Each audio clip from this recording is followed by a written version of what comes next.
It's your boy Warren B. Author Pimp God, what your mama should have told you, and this is for your 25-year-old reading. Um, as always, I deal with two main things in these readings, which is the availability of the person's heart and the age of her inner child. Now, from a pimp's perspective, I've often talked about the importance of a man establishing himself as daddy in a woman's life first, before a lover. And the reason is because in every woman of all ages is an inner child that's not the same age as the grown-ass woman, hence the name child.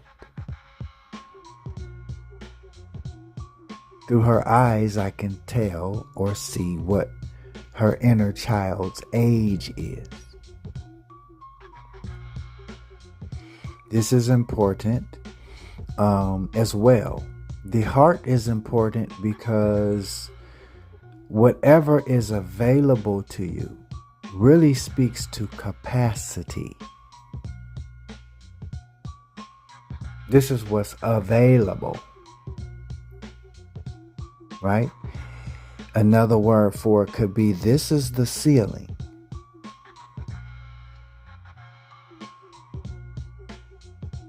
Right? If there's a low number,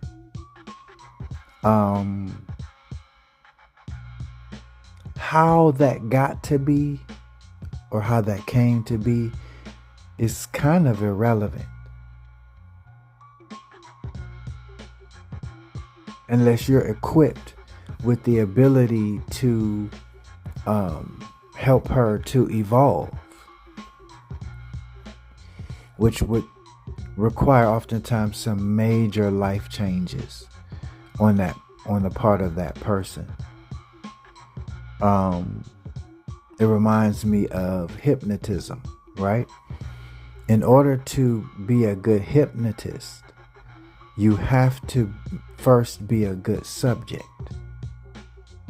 You have to make yourself a good subject to be hypnotized.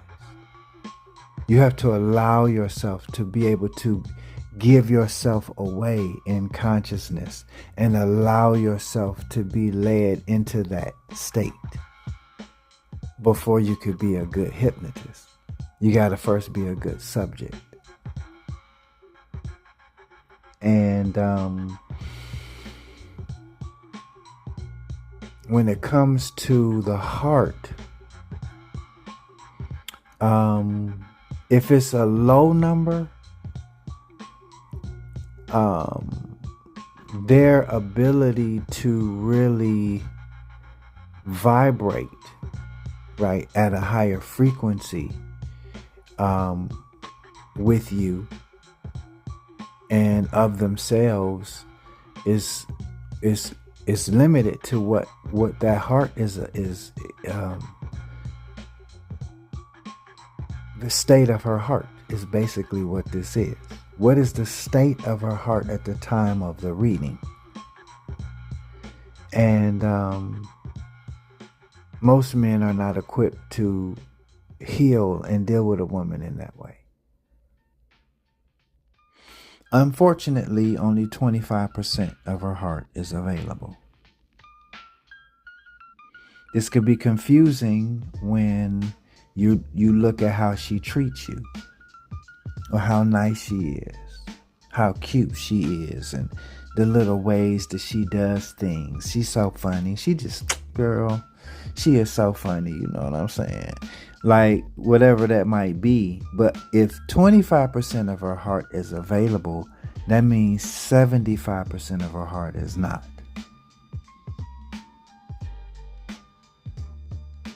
These readings are for the men who pay for them.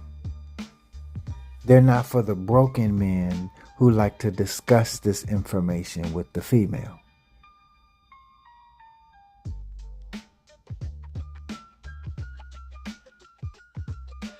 Hopefully you're not one of those men. Right? Because some people are messy. They just are. They're just messy. And sometimes when a person is dealing with someone that is developed and evolved, the only way they know how to relate to them is to bring their messiness with them as a part of their interaction with that person. Messy people bring their mess everywhere that they go. Even if they admire someone, how you relate to them has a lot to do with who you are.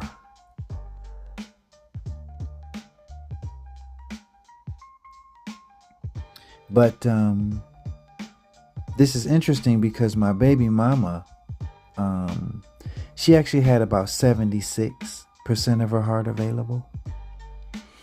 But the problem was in two other areas, because there's more than one variable as to whether or not a woman can be a good, helpmeet and can truly, connect with a man, but, and build with that man, and ultimately submit to that man, which means trust. Now, my baby mama has 76% of her heart available. So it's almost like in reverse of this situation. But it still didn't work, even though she has 76% of her heart available.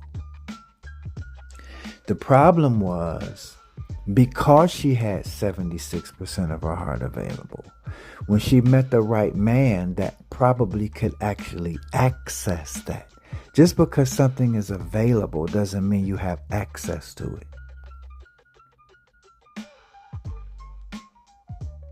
But when you can potentially have access to it, sometimes it could cause the person to be fearful.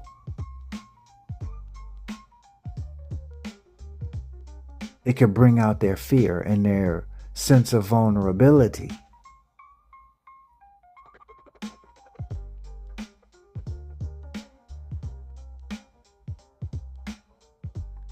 You see? And so sometimes they'll sabotage the relationship. When you do have higher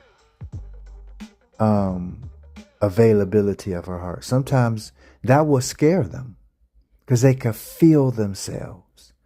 How easily they could, as she said, my biggest fear is the fear of losing myself in a man. A woman would not say that if only 25% of her heart is available. A woman would not say that unless that man had the potential to get all of that 76%. But then if she's never been in a relationship where a dude had that much of her heart, she don't know how she would handle it or respond to it. She might lose her conscious control. And sometimes that could make a woman fearful. But the problems apart from her heart was womb imprint. She had a negative womb imprint. Those men, the first 3 men she had sex with, were the exact opposite of me. In fact, one of them, she wrote in her journals, I wasn't even attracted to him. He was just something to do. Wow. Okay. Where she was hyper attracted to me. Waited 2 years until I could even deal with her. Waited. I didn't say she didn't have other relationships and situations. I didn't say that. But she did tell me that she knew that she needed me in her life and she would be willing to wait. And she did. The other problem with my baby mama was nurture. Right? Even with 76% of her heart, she never had been in a family situation that she witnessed where the women acquiesced to male leadership. And to take it a little further with nurture, she didn't even know what her father's first and last name was because she never seen him before. Her mother never even bothered to tell her baby who her daddy was. Sometimes the mother don't know for sure. There's a lot of secrets that are buried with women.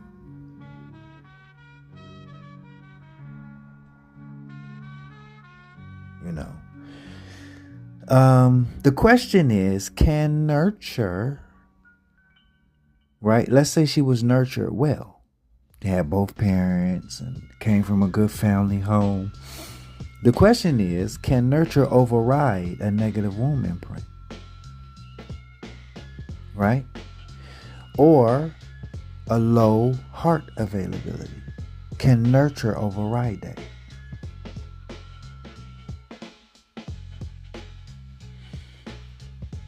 In many cases, I think what women do to compensate for that is they just cheat. They might stay married and keep the family unit together, but they just cheat on the side.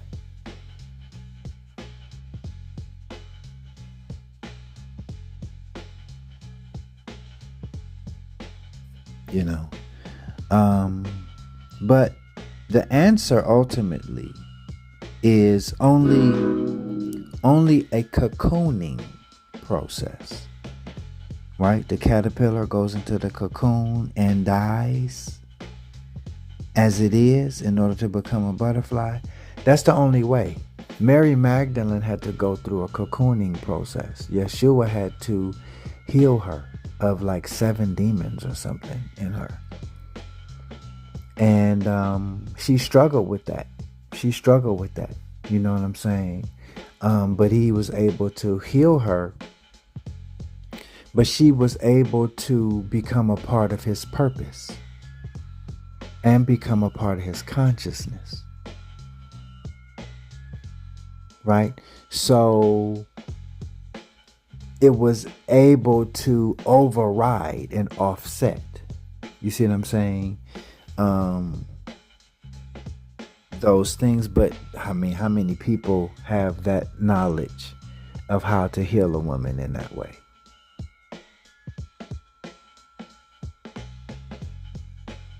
And why would you want to heal a woman that don't want the healing more than you want it for her?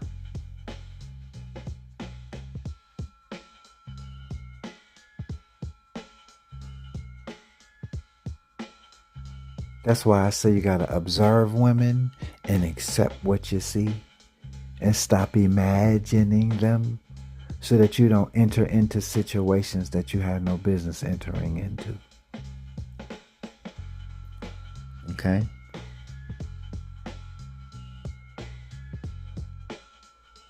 The thing with Mary Magdalene, though, is even though she had these energies, these demons, and she was struggling with that, and it probably had her, living a certain kind of life, Yeshua wasn't, he wasn't estranged to women who would be called prostitutes. In fact, it seemed like he had an affinity for them. They talked to him a lot, and he talked to those types of women. It's more than one occasion where he talked to women who were at that time worthy of being stoned or some shit. And he would be like, look, you can't stone her unless you without sin. More than one occasion he's had these comments. Well, Mary Magdalene was, but I think the thing that helped in that situation was her heart. I believe that her heart and her intention was pure. And her openness. So, if a cocooning phase needed to happen, she was willing to go through with that. She wanted to be a good what? Subject for his process of healing. What men do is they'll hear this shit and then they'll try to have a conversation with her, you know what I'm saying, and try to see if they could convince her. But it's like, are you even a full man yourself? And would the best version of you even fuck with her? Anyway. But the last piece is her inner child. And this is the first time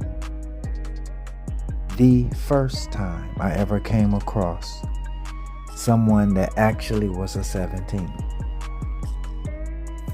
I think last year I came across a chick that had a 16, but that was the first time ever. I've had 15 and down, but last year I had one woman that had a 16, and this is the first time since I even created the female emotional archetypes that I actually finally came across a 17. So that this one actually proves the fullness of my theory that most women's inner child is somewhere between 5 and 17. But until last year, I had yet to come across a 17-year-old, but she's 17. What it means is basically if you had a 17-year-old daughter, some of the attributes of a 17-year-old girl will come out in this grown-ass woman, right? It's not a bad thing. It could be a fun thing, you know. I don't know, but it just depends. But it's also touchy because when she's emotionally triggered, she may not respond like what you think an adult woman at her age would. It could be 25, it could be 35, it could be 45, it could be 55 or 65. All women have an inner child.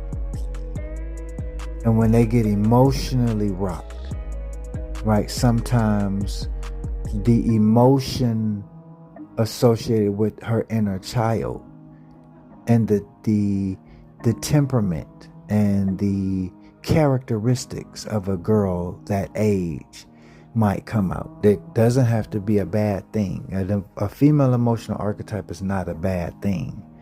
All of us actually need to be tapping into our inner child anyway. So it's not a bad thing. This is not I use this because if you have the other things that's worth building on, now you know how to actually talk to her when you really need to communicate something to her. Sometimes men become frustrated because they're talking to a 35-year-old woman or 41-year-old woman. But her reason when she gets emotional or has a hard time dealing with certain things, or something might reveal something about herself that she doesn't like, then her responses and questions and answers and whatnot is like, it's like you're talking to somebody else. And you're wondering like, what's happening here? You know what I'm saying? Sometimes men become frustrated because they think they're having a conversation with the grown woman when you might be dealing with her inner child. It just depends on the situation. In those moments when you can recognize it, if you know what her age is, then you can orchestrate your conversation to address her. Not the adult, but her. But the key to that is you have to talk to a woman without sounding condescending when you do that. And so the way that you would explain things to her will be like you had a very smart 17-year-old girl that probably maybe understands a whole lot. You know what I'm saying? nature doesn't see 17 the way that the law does. Now, nurture, that's a whole nother thing. But according to nature, first of all, girl, when she hits puberty, she loses half of her eggs. That's way before 17. So nature sees a female come into womanhood a lot differently than the law does. I'm not talking about fucking with kids. I'm talking about nature creating certain experiences. A father doesn't bring on a daughter's period. Nature does that.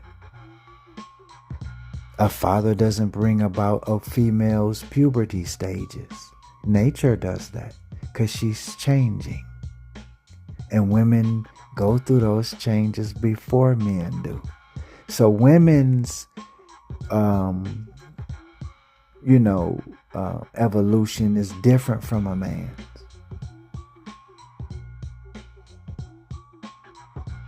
But anyway, hope this was helpful. Thanks for listening. It's your boy Warren B. Peace.